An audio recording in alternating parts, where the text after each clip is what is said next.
தேதி 11ஆம் மாதம் 1995ஆம் ஆண்டு பிதா குமாரன் பரிசுத்த ஆவியினாலும் வல்லமையினாலும் அபிஷேகம் பெற்றார். பிறகு 2ஆம் தேதி 5ஆம் மாதம் 1996 முதல் 30ஆம் தேதி 3ஆம் மாதம் 1998 வரை வேதாகம கல்லூரிக்கு சென்று தேவனுடைய வார்த்தையை கற்றுத் தேர்ந்து அறியாத ஜனங்களுக்கு வார்த்தையை பிரசங்கித்தார். பிறகு 8ஆம் தேதி 6ஆம் மாதம் 1998ஆம் ஆண்டு ஏசிய கிள சபை மூலம் நரிக்குறவர் ஊழியம் செய்தார். பிறகு 2ஆம் தேதி 11ஆம் மாதம் 1998ஆம் ஆண்டு ஏசிய தலைமை சபை போதகர் MK சாம் சுந்தரம் ஐயாவினிடத்தில் ஊழியம் செய்தார். 2000ஆம் ஆண்டு தருமபுரி சபை ஊழியம்.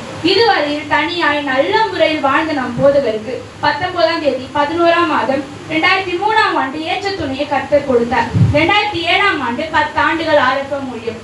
அன்பாய் இருந்தால் மட்டும்தான் இப்படிப்பட்ட ஊழியங்களை ஸ்தாபிக்க முடியும்.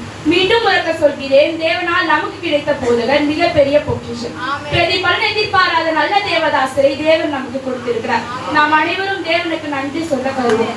தாயின் கருவில் குழந்தை உருவாகி இவ்வுலகத்தை கண்ட முதலில் குழந்தை பருவமாக கிறிஸ்துவை ஏற்றுக்கொண்டு திருவோன் என்ற சிறுவனாக கிறிஸ்துவை அறிந்து கொண்டு விடவை என்ற வாலிப பருவத்தில் தேவனுக்காக ஊழியம் செய்து காலை என்ற பருவத்தில் இன்னும் விசுவாசமாய் தேவனை பற்றி அறிந்து கொள்ள பல முயற்சிகள் எடுத்து முதுமகன் என்ற பருவத்தில் 15ஆம் தேதி 3ஆம் மாதம் 2015ஆம் ஆண்டு RAC அதாவது ரெகபோத் அப்போஸ்தலர் சபை நடத்த கர்த்தர் உதவி செய்தார். இதுவரை நான் பேசியது நம்முடைய ஆவி தகப்பனார் ஊழியத்தில் கடந்து வந்த பாதைகள். இனிமேல் நான் பேச போவது RAC சபை விசுவாசிகளாக எங்களை எங்களுடைய ஆவிக்குரிய தகப்பனார் எப்படி நடத்தி கொண்டு வருகிறார் என்பதை பற்றி பேச போகிறேன். 1ஆம் தேதி 1ஆம் மாதம் 2023ஆம் ஆண்டு எங்களுடைய ஆவிக்குரிய தகப்பனாருக்கு தேவன் கொடுத்த தரிசனம் முன்னேறி செல் என்று ஆரம்பித்த எங்கள் பயணம் இதுவரை மிகவும் சிறப்பாக தொடர்ந்து கொண்டிருக்கிறது. ஒவ்வொரு நாளும் ஒவ்வொரு ஊழியங்கள். திங்கட்கிழமை சிறுவர் ஊழியத்துக்காக ஜெபிக்கப்படுகிறது.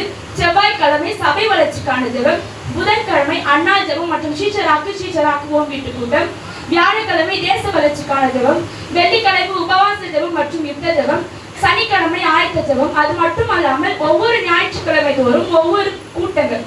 முதலாம் ஞாயிற்றுக்கிழமை வாலிபர் கூட்டம், 2ஆம் ஞாயிற்றுக்கிழமை பெண்கள் கூட்டம், 3ஆம் ஞாயிற்றுக்கிழமை வாலிபர் கூட்டம், 4ஆம் ஞாயிற்றுக்கிழமை கைப்பிரதியூழி.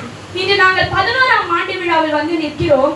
தேவன் எப்படி மோசேக்கு 10 கட்டளைகளை கொடுத்து இஸ்ரவேல் ஜனங்களை வழிநடத்தினாரோ அதே போல தேவன் நம்முடைய ஆவிக்குரிய தகப்பனாருக்கு இப்படிப்பட்ட அநேகமான தரிசனமான ஊழியங்களை எங்களுக்கு கொடுத்து எங்கள் ஊழியத்திற்கும் எங்கள் சபைக்கும் எங்கள் குடும்பத்திற்கும் எங்கள் சபை ஊழியருக்குமாவே நாங்கள் சாட்சி உள்ளவர்களாய் நிற்கிறோம்.